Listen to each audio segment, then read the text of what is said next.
Because you could believe you're good at something and you're really not. That happens too, right? So, but the proof is in the pudding. If your students are learning and they're like, hey, I remember that. And like, okay, you know what? I think I can do this.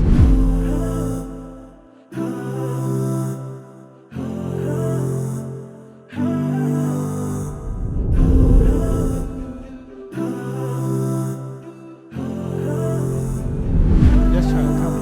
Okay, so my question is, what inspired you to do this? Like, how did you find yourself in front of large audiences talking about your religion and not being afraid to share your voice?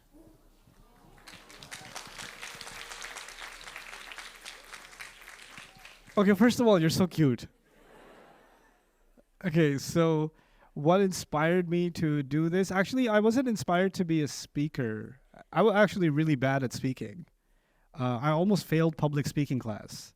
Um, and I was too shy to ask the professor to give me a C because he was about to give me an F. And can you just give me a C, please? And even that much speaking was nerve-wracking for me.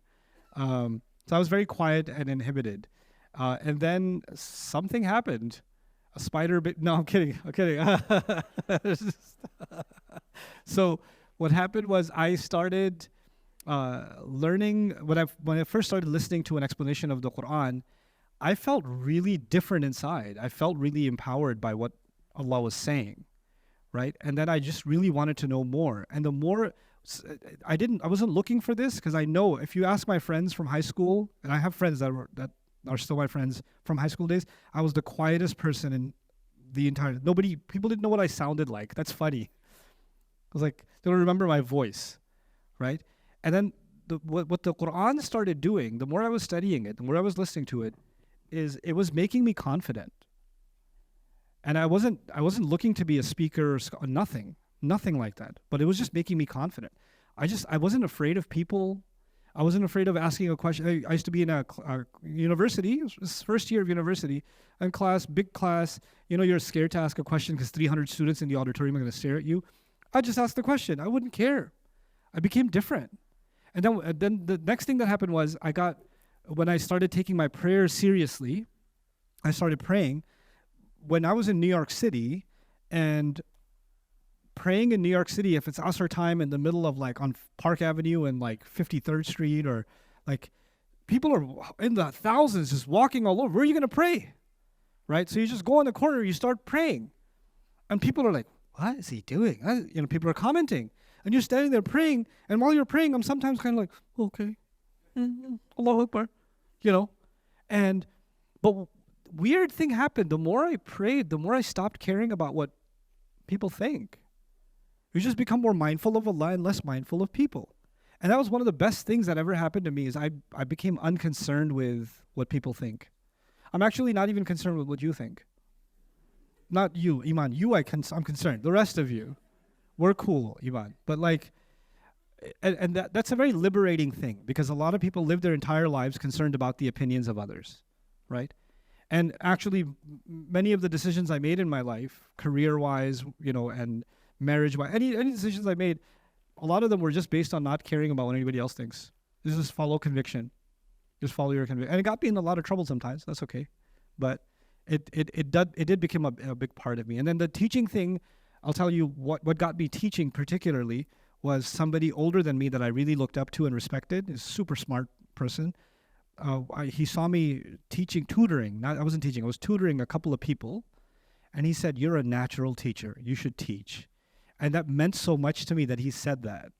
Because I know that he's from MIT. He's a super genius person. And his opinion meant a lot to me. That if he's saying it, he must see something in me I don't see in myself. And I just got obsessed with teaching. And then the validation came from students actually learning. Because you could believe you're good at something and you're really not. That happens too, right? So, but the proof is in the pudding. If your students are learning and they're like, hey, I remember that. And like, okay, you know what? I think I can do this. So that's kind of how I got into this. Thanks for asking, Iman. My question was that if someone's in a position where they have to commit a sin, and they can't escape from that. For example, the sin of interest. How do they repent to Allah subhanahu wa ta'ala? Well, if you're stuck, right? So Allah knows your situation.